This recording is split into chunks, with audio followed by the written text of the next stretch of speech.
Income from salary chapter में अपन ने बहुत सारे प्रैक्टिकल प्रॉब्लम यहाँ सॉल्व की है और अच्छी प्रैक्टिस हो गई है।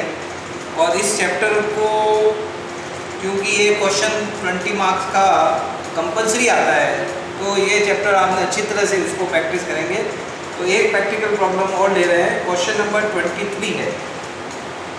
वित्तीय वर्ष 19-20 के लिए आनंद, जो कि अलवर की एक कंपनी में अकाउंटेंट है, उनकी आय का विवरण है। मूल वेतन 9,000 रुपये प्रति माह। उनके द्वारा किए गए विक्रय पर 1% कमीशन 1 जनवरी 2020 से उनकी सेवा शर्तों में परिवर्तन किया गया। इसके अनुसार उनको कमीशन देना बंद कर दिया गया, परंतु इस परिवर्तन के कारण उनको 10,000 क्षतिपूर्ति के देने पड़े। वित्तीय वर्ष 19-20 के लिए किया गया विक्रय 10 लाख का था पूरे साल का। वेतन का 10% महंगाई भत्ता सेवा शर्तों के अनुसार है। उन्हें अलवर में रहने के लिए नियोक्ता की ओर से सुसज्जित मकान की निःशुल्क सुविधा प्रदान की गई है। मकान का उचित किराया 2,000 रुपये प्रति माह है। उन्हें प्रत्येक 2 वर्ष में 1 माह की छुट्टी जनवरी महीने में दी जाती है, जिसमें वे दार्जिलिंग घूमने गए हैं। गत वर्ष में उनके साथ उनकी पत्नी 4 बच्चों, जिनकी उम्र 22, 19, 13 और 10 वर्ष है, के आने जाने का व्यय 7,200 रुपये चुकाया गया है। कार्यालय और निजी उपयोग के लिए उन्हें अपने नियोक्ता से 2 लीटर क्षमता की कार मिली है। कार्यालय प्रयोग के खर्चे व चालक का वेतन 250 रुपये प्रति माह नियोक्ता द्वारा वहन किया जाता है। 400 रुपये प्रति माह की दर से विशेष भत्ता, जो बच्चों के हॉस्टल के व्ययों की पूर्ति के लिए स्वीकृत किया गया है। रोजगार संबंधी कर का भुगतान नियोक्ता द्वारा 2,500 रुपये किया गया है। भोजन की सुविधा मुफ्त की है। एक समय के भोजन की अनुमानित लागत 95 रुपये है। गत वर्ष में 100 कार्य दिवस थे। उनके नियोक्ता ने उनके एक फ्रिज 7,000 की रियायती दर पर बेचा है। नियोक्ता के लिए फ्रिज की लागत 20,000 रुपये थी, परंतु विक्रय की तिथि को आयकर नियमों के अनुसार उनका अप्लिखित मूल्य 16,000 रुपये था। गत वर्ष में 30 दिन के अवकाश के बदले उनको 9,000 रुपये वेतन अर्जित अवकाश का नकदीकरण के रूप में प्राप्त हुआ है। उन्हें प्रति माह 2 दिन का अवकाश अर्जित होता है। तो गत वर्ष में 2 दिन के हिसाब से कितना अर्जित हुआ देखेंगे। यह मानिए कि अलवर की आबादी 6.5 लाख है। आपको वेतन शीर्षक की कर की आय की गणना करनी। अब यहाँ पर देखिए, सबसे पहले इनकी जो बेसिक सैलरी है, क्योंकि ये प्राइवेट एम्प्लॉई है तो अपन इसको अप्रैल से लेके मार्च तक लेंगे। तो वेतन इनका बेसिक फिक्स है 9,000 रुपये पर मंथ, तो 1,08,000 रुपये ये टैक्सेबल होगा।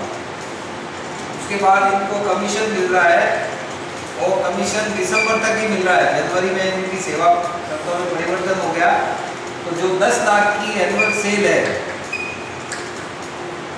इसका अपन 9 महीने का निकालेंगे तो 7.5 लाख की सेल आ गई, और इसका कमीशन मिल रहा है इनको 1%। ये 7,500 रुपये कमीशन आ जाएगा। ठीक है। डियरेंस अलाउंस DA जो मिल रहा है वो सेवा शर्तों में है 10% ऑफ सैलरी। जो इनकी बेसिक सैलरी है उसका 10% है 10,800, 1,08,000 है, उसका 10%। उसके बाद और क्या अलाउंसेज हैं, इनको हॉस्टल अलाउंस मिल रहा है। हॉस्टल अलाउंस, बच्चों की पढ़ाई के लिए हॉस्टल अलाउंस मिल रहा है, और वो रिसीव हो रहा है। हॉस्टल अलाउंस का अमाउंट दे रखा अपने को 400 रुपये पर मंथ। 400 × 12, 4,800 रुपये रिसीव होगा, लेकिन एग्जाम की लिमिट है 300 रुपये। एग्जाम जो होगा वो 300 रुपये के हिसाब से 3,600 रुपये एग्जाम हो जाएगा, तो 1,200 रुपये टैक्सेबल हो जाएगा। तो ये 4 अमाउंट किए आगे अलाउंसेज के बाद। देखिए अब नेक्स्ट है जो सुविधाएं दी गई है इनको, उन सुविधाओं का मूल्य लेते हैं। तो देखिए सबसे पहले है value of rent free house.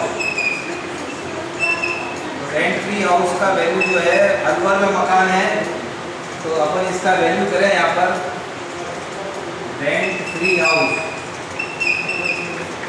अब इसका मूल्यांकन करेंगे अपन।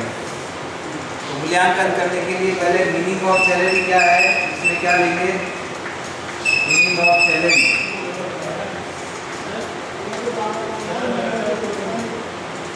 मीनिंग ऑफ सैलरी में एक तो बेसिक आ जाएगा, तो बेसिक आएगा 1,08,000। उसके बाद ये आ जाएगा सेवा शर्तों में 10,800। उसके बाद कमीशन आ जाएगा 7,500, कमीशन भी आ जाएगा।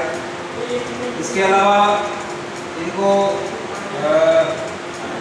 ये जो अलाउंस है, हॉस्टल अलाउंस, इसका टैक्सेबल, हॉस्टल अलाउंस 1,200 रुपये टैक्सेबल है।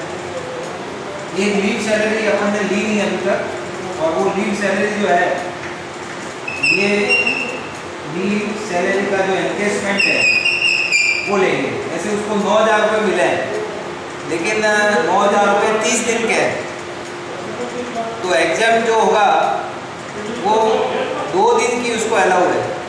तो 2 दिन के हिसाब से मतलब गत वर्ष की 24 दिन की होती है, तो 24 दिन की अलाउ हो जाएगी, बाकी 6 दिन की टैक्सेबल हो जाएगी। तो 9,000 जो है वो 30 दिन की है, तो 6 दिन की हो जाएगी।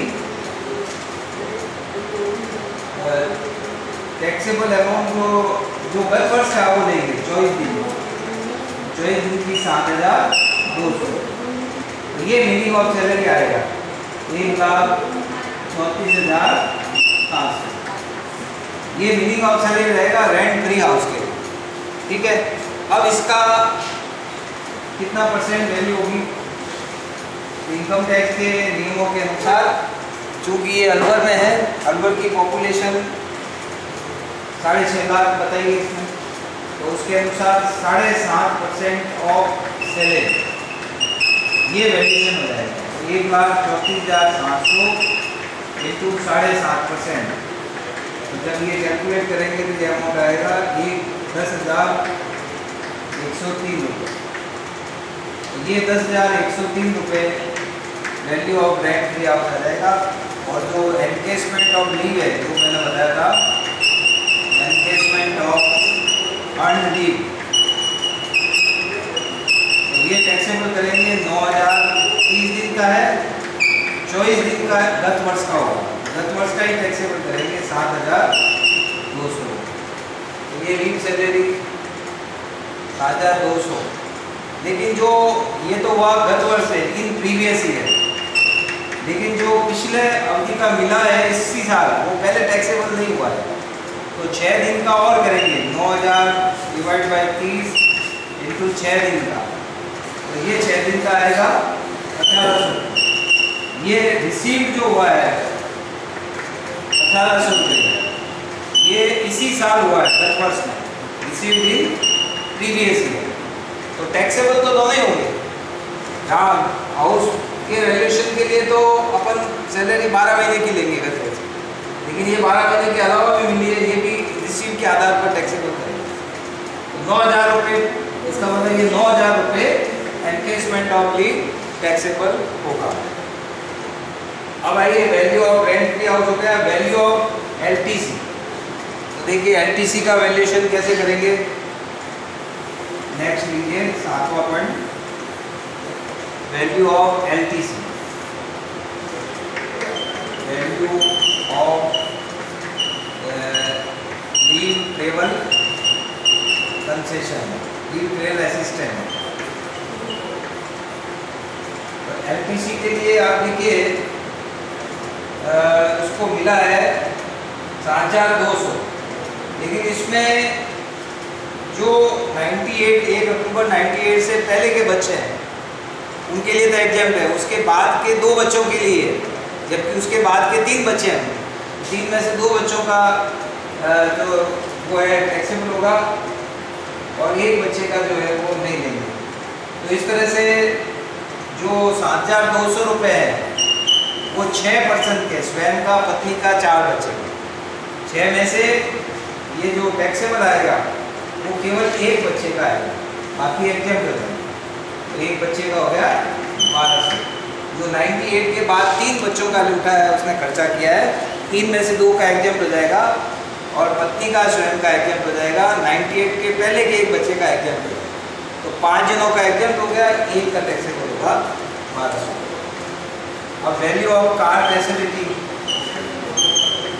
जो कार फैसिलिटी है उसके ऑफिस के खर्चे तो नियोक्ता दे रहा है, केवल आपको निजी उपयोग के लिए जो है वो 1800 रुपये पर मंथ टैक्सेबल हो जाएगा। तो 12 रुपये 12 महीने का जो है वो 21,600 रुपये टैक्सेबल। ये वैल्यू ऑफ कार फैसिलिटी होगा। इसके बाद professional tax paid by employer, professional tax paid by employer, ये एक बार अपन सुविधा के रूप में देंगे, फिर बाद में डिडक्शन मिल जाएगा। और ये पेमेंट हुआ है 2500 रुपये। तो ये 9 पॉइंट तो यहाँ पर हो गए। अब नेक्स्ट देखिए,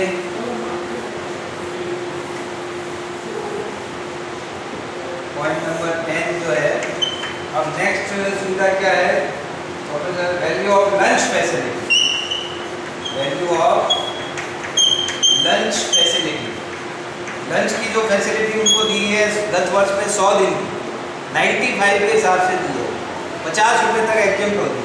तो 45 रुपये के हिसाब से 100 दिन का 100 डेज, ये 4500 टैक्सेबल हो जाएगा।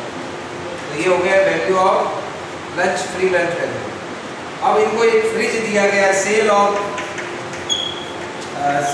फ्रिज। तो फ्रिज जो दिया है इसकी रिटर्न डाउन वैल्यू 16,000 है और उनको 7,000 में दिया है। 7,000 रुपये जो इनसे वसूल हो रहे हैं कर्मचारी से वो घटा देंगे और बाकी 9,000 टैक्सेबल अमाउंट आएगा। लीव एनकेजमेंट हो गया आपका।